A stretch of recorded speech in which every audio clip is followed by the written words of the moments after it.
El próximo martes se celebra la gala de los premios Cosío de Periodismo y este año el galardón a la trayectoria profesional ha recaído en el periodista y hasta hace unos meses director de la cadena COPE en Castilla y León, Luis Jaramillo. Es contertulio habitual de Cuestión de Prioridades y sobre todo para mí es un gran compañero y amigo. Hoy que se celebra el Día Mundial de la Televisión, nos colamos en la radio.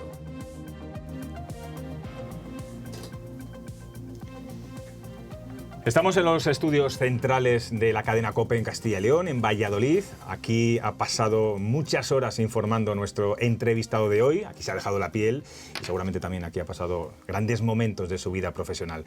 Luis Jaramillo, premio Periodismo, premio Cosío a la trayectoria profesional. Enhorabuena y gracias por recibirnos en la que ha sido tu casa durante tantos y tantos años.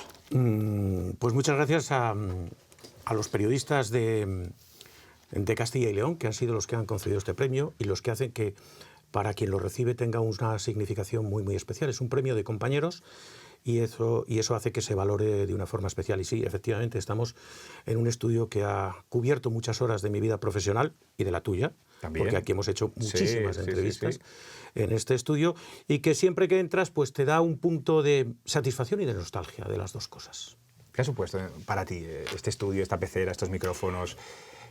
A ver, estos micrófonos han sido mi vida. Es decir, he pasado más de 40 años entre ellos y me han enseñado muchas cosas de la vida y me han enseñado muchas cosas de los compañeros y me han hecho amar esta bendita profesión del periodismo que con sus muchos defectos que los tiene, te hace crecer profesionalmente de una manera realmente importante y sobre todo te pone en contacto con la sociedad, que eso es uno de los mayores privilegios que podemos tener. Ahora vamos a hablar de los defectos y virtudes también del periodismo, de esta profesión que tanto a ti como a mí nos apasiona. Pero ¿qué tiene la radio que sigue manteniendo casi sus oyentes, sus esencias, sus formatos, adaptado por supuesto a las nuevas tecnologías? ¿Sigue siendo ese medio cercano o el más cercano? Quizá ahora estos días con la Dana lo hemos podido comprobar. La radio es la radio desde que nació y será la radio que continuará durante muchísimo tiempo. Es el uso de la palabra, la comunicación con la palabra. ¿Qué tiene la radio? La frescura. ¿Qué tiene la radio? La imaginación. ¿Qué tiene la radio? La capacidad de comunicación, la inmediatez que la sigue manteniendo, la seriedad, el rigor y sobre todo la fidelidad del oyente. Es la compañera fiel que marca además nuestro ritmo vital en muchos casos en un país como España, que se despierta con la radio y que sabe cuándo va a trabajar porque se produce una determinada sección en un programa de radio. La radio es la historia de la vida de muchos españoles de todo el siglo pasado y parte del actual. Y hasta los chavales jóvenes, que tardan mucho más en incorporarse a los medios de comunicación convencionales, acaban utilizando el audio, la palabra, al fin de cuentas, como uno de los elementos fundamentales de informarse y de comunicarse. Luis, te otorgan este premio que vas a recibir el martes que viene. Te jubilas también en un momento en el que el periodismo está cambiando. Yo me atrevería a decir que hay como 3 crisis del periodismo en estos momentos. Una de credibilidad, por supuesto, por la desinformación, porque la gente no acaba de diferenciar entre los medios tradicionales y ciertos canales. También una crisis en el modelo de negocio. Nos cuesta a los españoles pagar por estar bien informados. Y otra de adaptación a las nuevas tecnologías y pérdida de consumos de los medios tradicionales. Yo no sé si esto tú lo ves precisamente como una crisis, como algo negativo, o todo lo contrario, esto tiene que ser una oportunidad también para una nueva revolución del periodismo. Siempre de las crisis surgen las oportunidades. Yo estoy absolutamente convencido que de una crisis lo que tenemos que hacer es aprender, y aprender para salir más fuertes, más preparados para afrontar nuevas situaciones. Por supuesto que el cambio tecnológico está marcándolo absolutamente todo. Lo que utilicemos hoy como lo último en tecnología, lo último en avance, mañana ya es caduco prácticamente. Con lo cual adaptarse a tanta velocidad es realmente complicado. Pero realmente lo que yo creo que ha estropeado si la palabra es correcta, estropear el periodismo, es la llegada de las redes sociales, que no son malas por sí mismas, pero que son muy malas en el uso que se está haciendo realmente de ellas. Y a veces pienso que los propios medios de comunicación tenemos mucha culpa en la proyección de las redes sociales, porque las utilizamos con una frecuencia y hemos caído en esa trampa de ser los primeros, de obtener el mayor número de clics y no tener la información reposada, sensible y siempre respaldada por un profesional de la comunicación.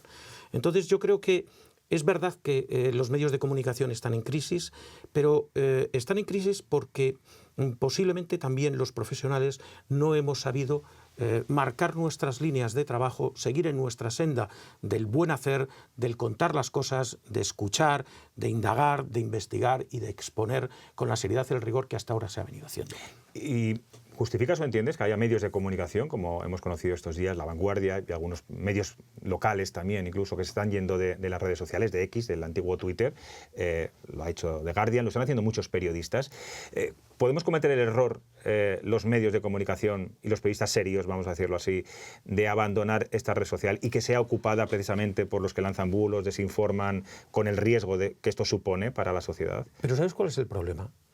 Que la red social era un fango hace 15 días exactamente igual que hoy, y hace un mes y hace un año. Eran un fango exactamente igual. Y ahora hay profesionales que se van de las redes sociales y lo hacen porque el propietario de las redes sociales, que ya lo era antes, es ahora formado por un gobierno que el populismo rechaza al que yo también me opongo. O sea, hay un interés político, ¿no? No es una cuestión de dignidad. Es otra pose política. Y cuando los periodistas nos alineamos sistemáticamente con la política, estamos cometiendo un error contra nosotros mismos y contra la propia profesión. Es decir, claro que creo que es bueno que nos separemos de las redes sociales y que pongamos coto. Lo entiendo perfectamente, pero antes y ahora. Luis, ¿tú te consideras una persona, un periodista libre? ¿Has podido trabajar con libertad a lo largo de todos estos 40, 50 años? En la medida en que todos los seres humanos somos libres, y yo creo en la libertad de los seres humanos, yo creo que en general lo hemos hecho. ¿Qué pasa? Que cuando trabajamos en un determinado medio de comunicación, un medio de comunicación es una empresa, es decir, no juguemos ahora con las entelequias de decir libertad absoluta, es una empresa y una línea editorial. La cadena COPE... Eso es algo que hay que decir muy habitualmente, claro, efectivamente. Para que la gente lo sepa. La cadena COPE es una radio confesional, cuyo accionista mayoritario es la Conferencia Episcopal Española. Pues evidentemente, cuando yo trabajo en la cadena COPE, sé cuáles son los límites editoriales en los que yo me tengo que mover. Y evidentemente, en mi caso, comulgo con ellos, lo tengo claro, pero son los límites que nos hemos marcado aquí. Yo he sido muy libre en los medios de comunicación en general. Y creo que esa libertad, en parte, es saber en los medios en los que trabajo. Tu especialidad fundamentalmente ha sido siempre periodismo más político, crónica parlamentaria. 50 años llevas tratando a la clase política de nuestra comunidad. ¿Es cierto que ha bajado el nivel de nuestros representantes públicos, que los plenos y los debates ahora son auténticos barrizales, que cualquier tiempo pasado fue mejor, o antes también pasaba? Decir cualquier tiempo pasado fue mejor, yo diría cualquier tiempo pasado fue diferente. Yo soy un hijo de la transición y reivindico la transición. ¿Por qué? Porque la transición fue diálogo.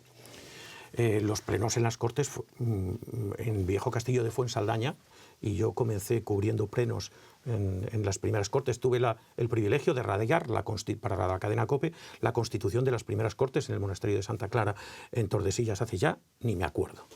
Eran durísimos. Pues 41 claro, años. 41 años. Eran durísimos los plenos. Había acusaciones, pero ¿sabes lo que pasaba? Que cuando había que llegar a acuerdos, en la cafetería de las Cortes se sellaban muchos acuerdos. Y sobre todo, cuando acababan las discusiones políticas, podían hablar entre ellos y podía haber acuerdos. Había sentimiento de Estado, no porque la autonomía yo la compare. Estamos hablando de un momento donde reinaba el bipartidismo, claro, Partido Popular y Partido Socialista. Efectivamente. Y yo creo que los políticos tenían más visión de acuerdo y de servicio a la sociedad que lo tienen hoy. ¿Y qué ha pasado para que esto cambie tanto? No sé si es la entrada de nuevos partidos, o la profesionalización. Si los propios líderes de los partidos también han cambiado y les gusta o consideran que estar en continuo confrontación les da rédito político. Yo creo que la profesionalización de la política ha tenido parte de culpa en todo esto.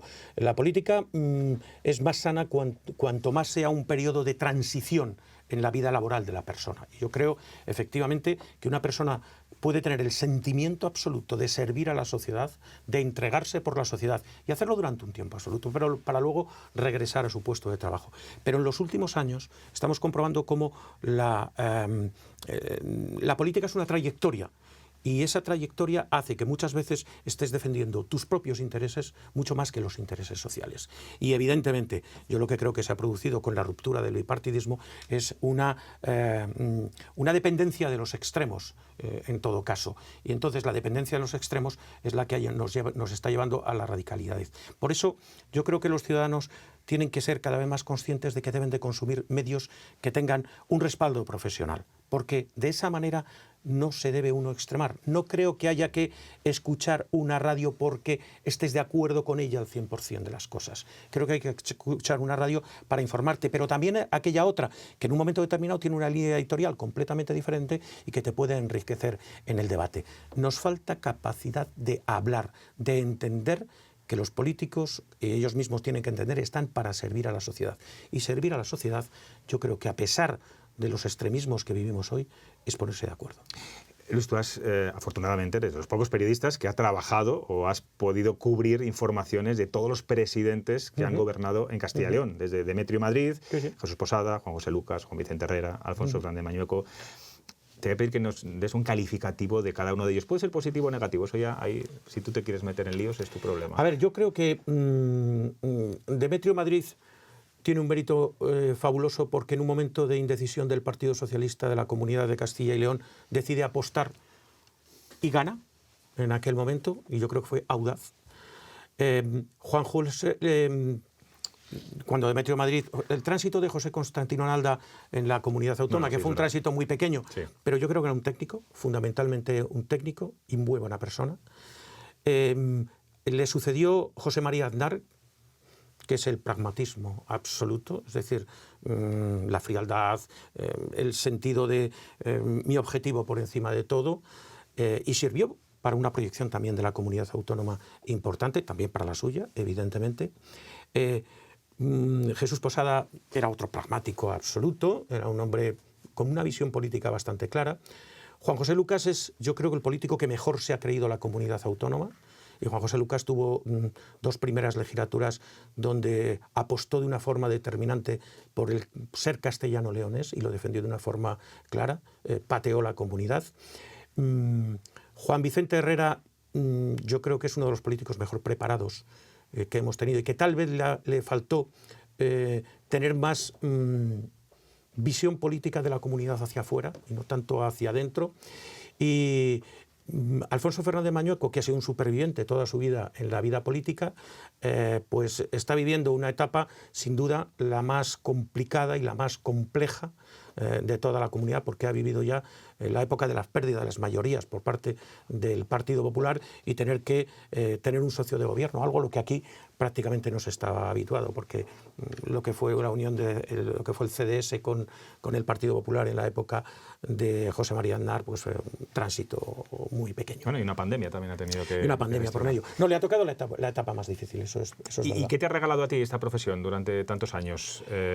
Yo estoy pensando, por ejemplo, que te conozco mucho y sé que hay dos momentos en tu vida, no sé si profesional o personal, que es hacer ese juramento del silencio en Zamora y pregonar la Semana Santa de Valladolid. Entiendo que, claro, este tipo de cosas te la ha regalado también la profesión. Sí, evidentemente, evidentemente, no cabe ninguna duda. Pero la profesión me ha regalado crecer como persona. Lo tengo de una forma clara. Me ha enseñado que tú estás como persona y no como profesional, que la profesión, y se demuestra ahora claramente, es un tránsito en una parte de tu vida, pero que tú tienes que cultivarte como persona. Me ha dado amigos. Me voy de la profesión cuando llega mi tiempo de jubilación con la sensación de que dejo muchos amigos.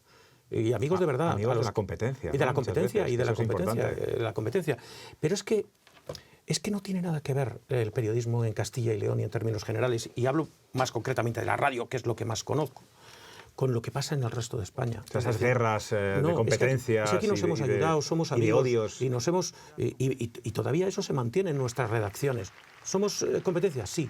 Pero ¿por qué tenemos que ser enemigos? Porque nuestros medios piensen de forma diferente. No tiene ningún sentido. Me ha enseñado amistad, me ha enseñado conocimiento, y me ha enseñado lo que te decía antes, la capacidad de comunicarme con la sociedad.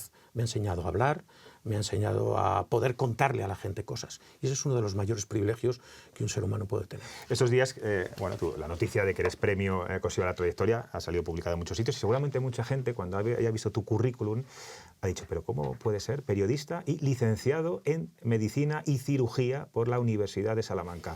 ¿Qué hace un médico delante de unos micrófonos? ¿Cómo puede ser eso? Porque cada uno somos hijos de nuestro tiempo.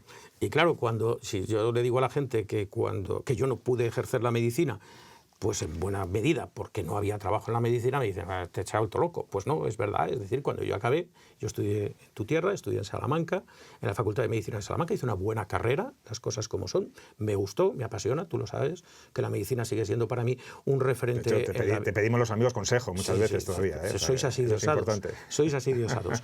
Pero cuando ya acabé salíamos 1000. Aquel curso solo en Salamanca, no había 900 y pico, en torno a 1000. Y cuando yo me colegié en Zamora, pues en la bolsa de trabajo tenía casi 2000 personas apuntadas. En aquella generación, mis padres, que se sacrificaron por nosotros lo que no está escrito, que tenían 4 hijos, 3 de los cuales teníamos la misma edad prácticamente, bueno, estábamos separados el año de rigor, y que coincidíamos estudiando todos juntos, pues me dijeron, hijo, una carrera en Salamanca. Porque yo a la radio no llego por la palabra, yo a la radio llego por la técnica, que es lo que a mí me apasiona, los cacharros, los aparatitos, los avances tecnológicos me encantan, ¿no? Pero luego descubro que eso que era tan mágico de hablar por un micrófono y escucharse a distancia, lo realmente mágico era poder hablar, poder contar cosas, poder decirlas y que el interlocutor dijera esto es interesante. Y yo me pregunto, una persona como tú, con una actividad tan frenética, que se ha desvivido por el periodismo, cuando llega un momento de la jubilación, una persona que está pegada a la actualidad, porque tú desde primera hora ya estabas ahí con tus cascos, escuchando la radio, leyendo prensa, ¿uno se puede desquitar de la actualidad así? No. ¿Cómo es tu nueva vida? No se puede uno desquitar. Lo que pasa es que los tiempos son diferentes. De repente te has dado cuenta que el periódico escrito, porque a veces yo sigo leyendo periódicos escritos en papel, el periódico escrito, que aquí en la radio por la mañana muchas veces ya había caducado porque la noche había dado noticias, ahora está vigente a mediodía. Totalmente. O sea, puedes leer las cosas más reposadamente. No te desenganchas nunca. Te levantas escuchando la radio, sigues viendo la televisión y los informativos porque es absolutamente fundamental. De vez en cuando chequeo los digitales, no veo X, no suelo ver X. Pero seguramente, Luis, ahora sabes que la he rechazado siempre. Lo sé. Ahora disfrutas de la información. Antes claro, lo veías como una herramienta de trabajo y ahora es otra forma, otra reflexión, otra forma de analizar la actualidad, ¿no? Pero también ahora te afecta más como ciudadano de a pie. Y antes, sin embargo, solamente tamizabas por el hecho profesional. ¿Cómo cuento esto? ¿Cómo se lo transmito? ¿Cómo lo comento con mi compañero? ¿Cómo lo planteo para sacarlo a antena? Y para que lo entienda el ciudadano. Ahora ya llega un punto que dices, caramba, la fiscalidad ha subido, ¿esto me afecta a mí? ¿De qué manera? Quédate con el momento más dulce y más amargo de estos 50 años de profesión. El más amargo de mi vida... Hay 2 momentos amargos en mi vida profesional. Una, tener que despedir compañeros. Y eso es un tema al que no te habitúas nunca. Y me ha tocado despedir a algunos compañeros. Y luego una información que me tocó cubrir en primera línea y fue en el año 87, creo recordar, eso es un desastre para los años, que fue cuando el tren Costa Vasca embistió en la estación de Valladolid al tren Estrella de Cantabria y a las 4 de la mañana con un walkie-talkie hice algo así como 6 horas de radio para aquí, para Valladolid, para Castilla y León y para la cadena. Y me di cuenta la frialdad con la que tú llegas a poder cubrir una información de esas y cómo te puedes sentir que se te escapan las lágrimas cuando ves las imágenes en la televisión, en el telediario de mediodía. Ese fue un tema que me resultó especialmente duro. Gratos, muchísimos, José Luis. Es que no me puedo quedar un momento gratos. Bueno, este que estás viviendo actualmente, ¿no? Con el premio Cosillo, ¿no? No echo de menos tanto al medio como a las personas del medio. El poder venir, estar aquí con mis compañeros, con trabajar con ellos, reñir incluso con ellos, charlar un rato. Cuando no es jefe, tiene que reñir también. Charlar con ellos es algo que he hecho, de menos muchísimo. Y sí, evidentemente hay cuestiones públicas que me han gratificado de una forma evidente. Hacer la primera oración al Cristo de las Injurias de Zamora, que soy un capitanato, que me encanta la Semana Santa, que viví como todos los niños de Zamora la Semana Santa en primera persona, pues ser el primer ciudadano de a pie que ofrece la oración al Cristo de las Injurias, porque hasta entonces las ofrecían los alcaldes, pues es un momento mágico, maravilloso. Sí, realmente bonito. Pues Luis, ha sido un placer volver otra vez aquí. Estamos colocados en la misma posición que estábamos, para que lo sepan los telespectadores. Luis Jaramillo y yo durante 15 años hemos hecho aquí una tertulia todos los martes, una tertulia política donde han pasado políticos, agentes económicos y sociales, y la verdad yo guardo un grandísimo recuerdo, he hecho mucho de menos la radio, y también hay que decir una cosa, Luis Jaramillo recibe este premio, consigue la trayectoria, pero no se jubila del todo, va a seguir siendo contertulio de Cuestión de Prioridades, va a mantener su columna semanal en ABC Castilla y León, y espero, Luis, que disfrutes muchísimo. Y posiblemente también algo de radio, tras un paréntesis, que yo creo que es obligado dejarlo hacer. No se puede desenganchar uno de la noche a la mañana de esto. Yo creo que hay actividades como la medicina, como el sacerdocio, como el periodismo, que acabas siendo profesional de ello hasta que te mueres, porque al final es imposible sustraerse a la magia y al encanto de la actualidad. Pues Luis, gracias compañero, gracias maestro, que para mí ha sido un maestro y lo sabes. Ya, ahora el maestro eres tú. No, seguirá siendo y seguiré llamándole para pedirle consejo, y disfruta mucho del premio. Gracias a ti y enhorabuena por tus éxitos, y gracias a todos los compañeros de profesión, a ellos es a los que tengo que decir que por ellos estoy hoy aquí, por ellos he recibido este premio y a ellos les debo mucho de lo que soy. Estaremos muy pendientes el martes de ti. Gracias. Gracias.